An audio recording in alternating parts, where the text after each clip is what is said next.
one, and I find myself wondering, what did happen to the last 10? I ran away with my life, fast forward, never turn back. චූටි අඩිපාලක් දිගේ යන්න තීරණය කරා පොඩි බඩුවක් හොයාගෙන. යම් බලන්න අපි මේ පාරේ.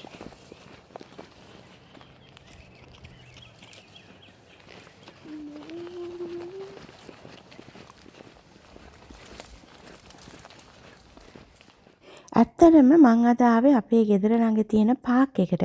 මොකද දන්නවද ලස්සන කැලෑමල් බලන්න. මෙන්න මේ අඩිපාර දිගේ ලස්සනට දම් පාට මල් පිපිලා තියෙනවා ගොඩාක්.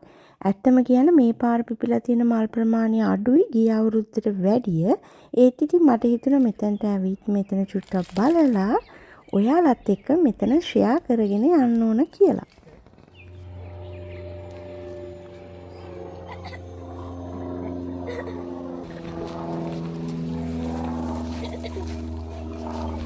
අපි අන්තිමට පාරට වැටෙන්න හදන්නේ. පාර කිව්වම පාරම නෙවෙයි. යා ගිහිල්ලා බලමු.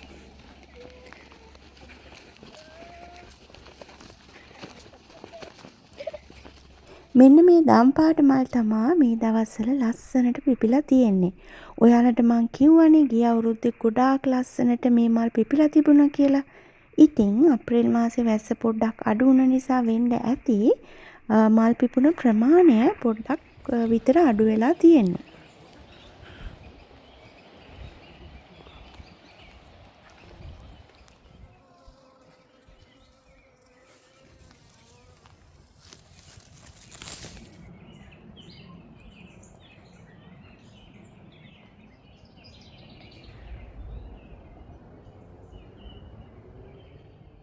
ඉතින් පැයක් විතර ඇවිදලා පාක් එක වටේ ආපු පාරෙන්ම මේ ගෙදර යන ගමන් තමයි ඉන්නේ.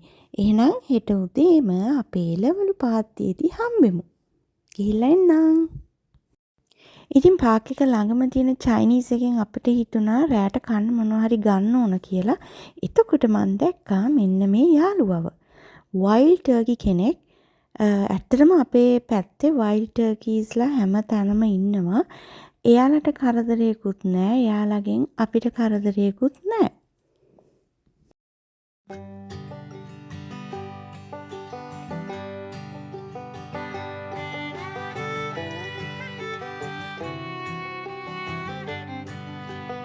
අවුව වැටෙන්න කලින් මට හිතුණා මේ කොළ ටිකක් කඩාගෙන යන්න ඕන කියලා. ඉතින් මං ආව පොඩ්ඩක් වත්තට.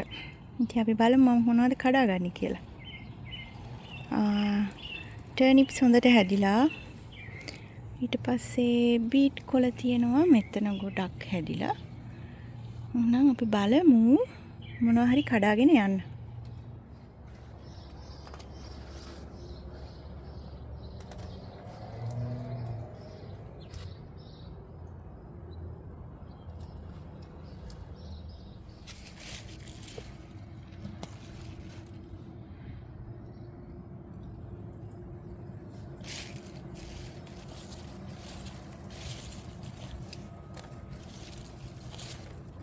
මේක නම් වල් ගහක්. ඒකත් මං ගලවලා අයින් කරා. වල් ගසුත් තියෙනවා තැනින් තැන. මට හිතුණා මේ පාර බීට් කොළ ටිකක් කඩා ගන්න ඕන කියලා. චුට්ටක් දාලු කොළ.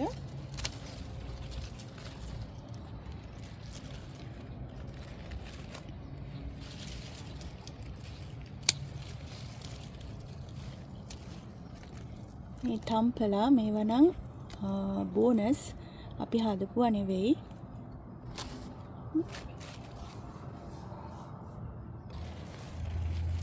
මේ බලන්නකො තම්පලා කොළ ගොඩක් තියෙනවා. මේක විතරක් කඩා ගත්තාම ඇති නේද? මේවා හදපුවා නෙවෙයි නිකන් හැදෙනවා. හැදිලා. මේකෙන් බලන්නකෝ අපේ වත්තේ ඕගනික් වගාවේ මේ කොළේ ලොකු. මට හිතුණාද මැල්ලුමක් හදන්න ඕන කියලා. මේ කලවම් කොළ මැල්ලුමක්.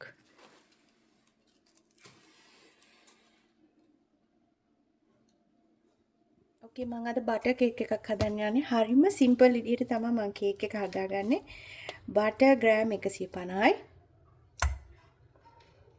මේ බටර් 150ක්. ඊට පස්සේ සීනි ග්‍රෑම් 150යි. මේකත් දාගන්නවා. ඉතින් මම බීටර්ස් පාවිච්චි කරන්නේ. බීටර් එකෙන් මේක මික්ස් කරගන්නේ.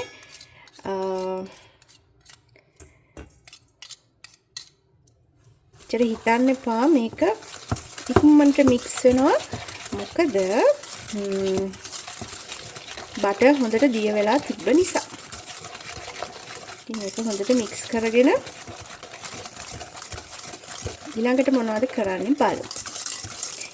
එහෙනම් ටිකක් මේක මික්ස් කරගෙන ආපහු සැරයක් හම්බෙමු. ඊළඟට පාන් පිටි 150 ග්‍රෑම් බේකින් පවුඩර් චූට්ටක් දාගන්න. හිතන්න එපා මේ පොඩ්ඩක් මෙහෙම දාගන්න තියෙන. මම නම් ඔච්චර මේ මෙෂර්මන්ට් මල් ළඟ නෑ. ඔය විදිහට තමයි ඉතින් හදාගන්නේ. ඊපස්සේ දැන් බිත්තර එක කඩලා දාමු.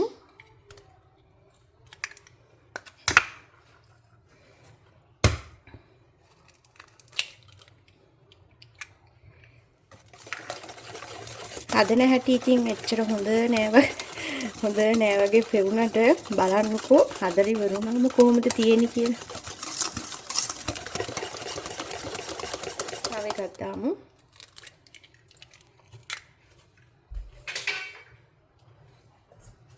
ඒක හොඳට හැඳි ගාලා මේ පිටි ටික පොඩ දාලා මේක හැඳි ගා ගන්න.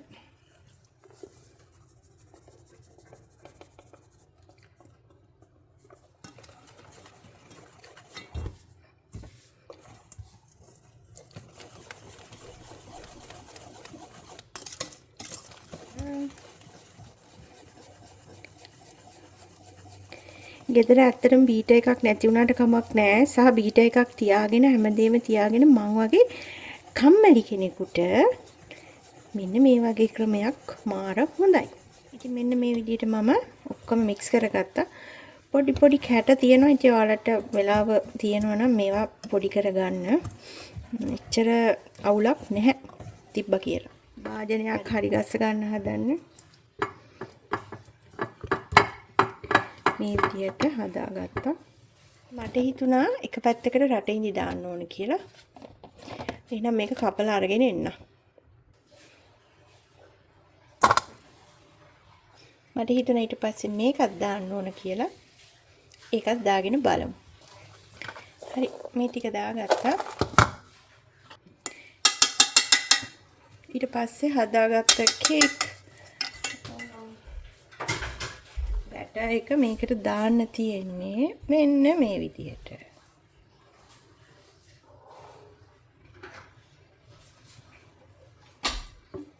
ඊට පස්සේ මෙන්න මේවා ටික දාගන්න තියෙන්නේ. මම එක පැත්තකට දාන්නේ.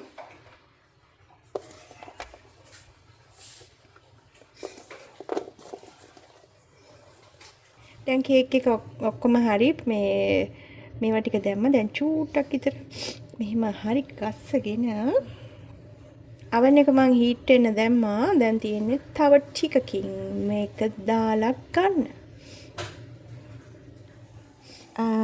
oven එක රෙඩි. අපි මේක ඇතුළට දැන් දාමු. සැර පැය භාගයක් බේක් වුණාට පස්සේ මෙන්න මේ විදිහට තමයි කේක් එක තියෙන්නේ. හොඳට තියෙනවා. කිසිම ප්‍රශ්නයක් නැහැ. අපි කපලා බලමු.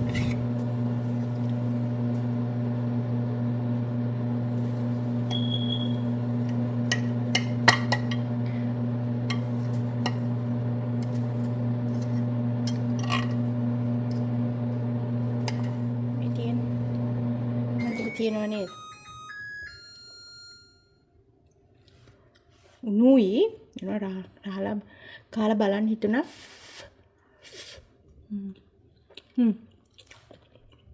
රහල් සොෆ්ට් එකට තියෙනවා. ඉතින් බීටර් එක නැතුව මම මෙන්න මේ විදිහට තමයි කේක් හදාගන්නේ. හරිම රසයි සහ කිසිම ප්‍රශ්නයක් නැතුව හොඳට හැදෙනවා.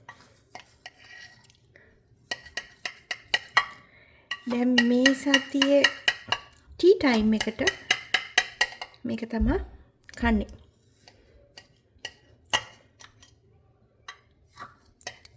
අද අපි හවස හිතුවා තෙරියාකි චිකන් හදන්න ඕන කියලා. බලමු හස්බන්ඩ් කොහොමද මේක හදන්නේ කියලා.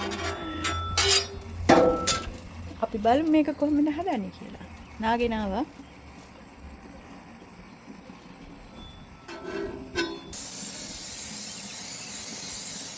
පොඩ්ඩක් ස්ප්‍රේ කරා.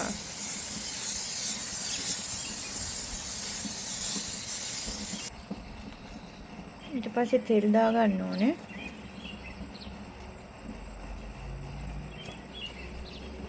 තෙරියාකි චිකන්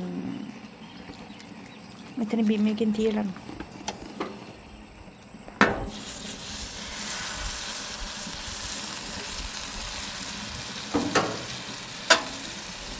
අපි දැන් තෙරියාකි චිකන් ටික දාගත්තා. මෙන්න මේ විදිහට.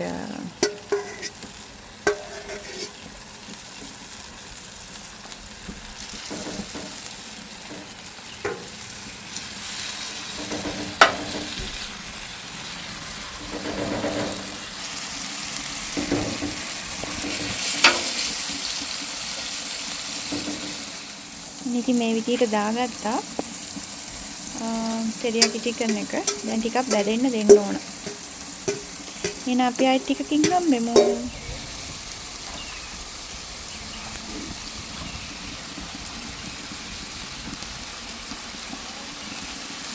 මේ තියෙන තෙරියාකි සෝස් එක. අද ඉතින් ඇමරිකාවේ නිවාඩු දවසක් නිසා හස්බන්ඩ් 3-4 දිනකට එන්න කිව්වා අපේ ගෙදර. පොඩ්ඩක් තෙරියාකි චිකන් කාලා යන්න එන්න කියලා. ඉතින් එයාලට බයිට් එකට මම මේ වගේ පොඩි දෙයක් හදලා තිබුණා. මේන් ඩිෂ් එක කියන්නේ තෙරියාකි චිකන් කන්නත් එක්ක. හස්බන්ඩ් මොකද කරන්නේ බලන්න. එළියේ හදනවා අපේ තෙරියාකි චිකන් එක. දැන් ගොඩක් දුරට හරිනේ. කෑල්ලක් බලන්නද කාලා? බලන්න අතට.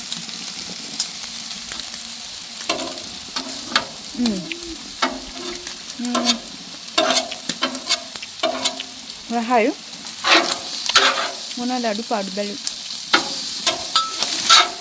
ෂේප්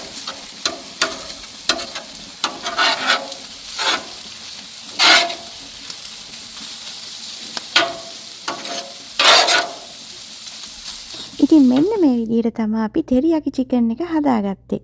එළවලුයි තෙරියාකි චිකනුයි ඊට පස්සේ සෝස් එක දාගෙන බත් එක්ක කන්න තමයි තියෙන්නේ.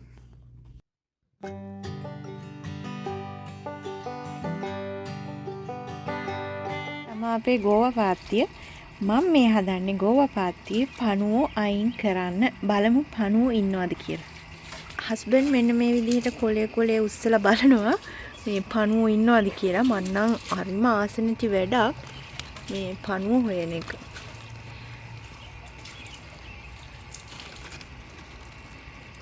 මෙහෙම බලනවා.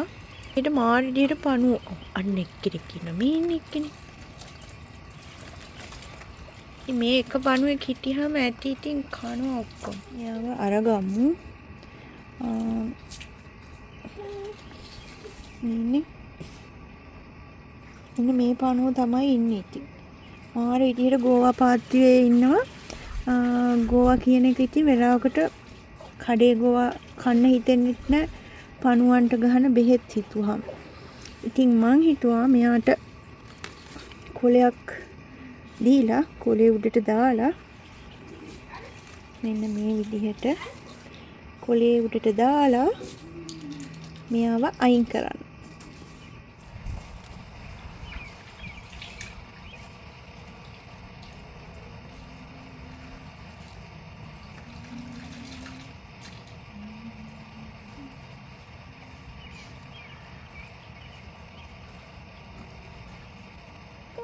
අනිවාර්යෙන්ම ලොකු පණුවෙක් ඉන්න ඕන.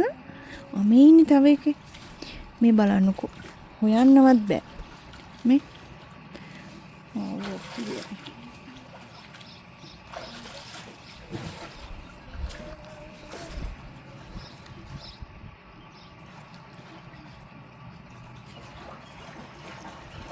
එයා වැටුණානේ.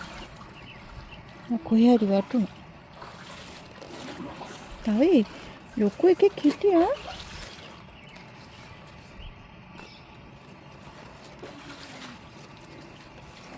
ඇත්තටම ඉතින් ගෝවා කියන්නේ ලේසි ගහක් නෙවෙයි. තව පණුවෙක් හිටියා එයාත් බිමට වැටුණා. ඒ විදිහට තමයි ඉතින් අපේ නේද මේ ගෝවා පාත්තිය අපි මේන්ටේන් කරන්නේ.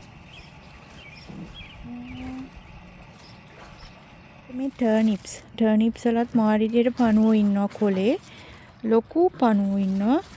මේවා නම් ඉතින් අලේ කන හින්දා ලොකුවට කොලේ ගැන එච්චර හිතුවේ නැහැ. මම කොලත් කනවා. ඉතින් ඕන තරම් කොල තියෙනවානේ. බලමු මේ බලන්නකෝ. අල හොඳට අල ඇවිල්ලා තියෙන්නේ.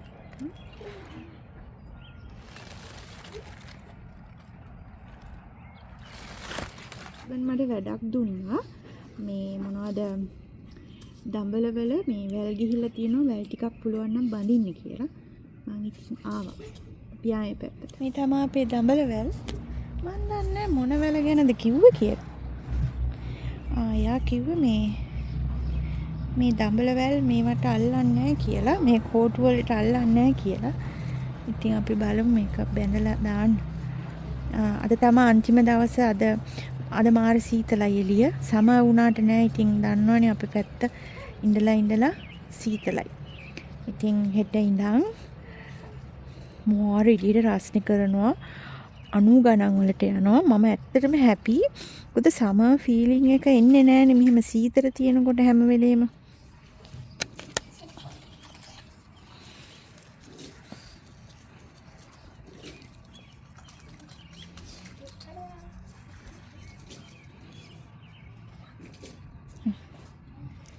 හරි නේද? තමයි අපේ කැරට් දඹල. මේ අපේ කියුකම්බර් මලුත් පිපිලා. මම හිතන්නේ ඒවටත් වැට ගහන්න වෙයි. තාම ඒවට වැට ගැහුවේ නැහැ.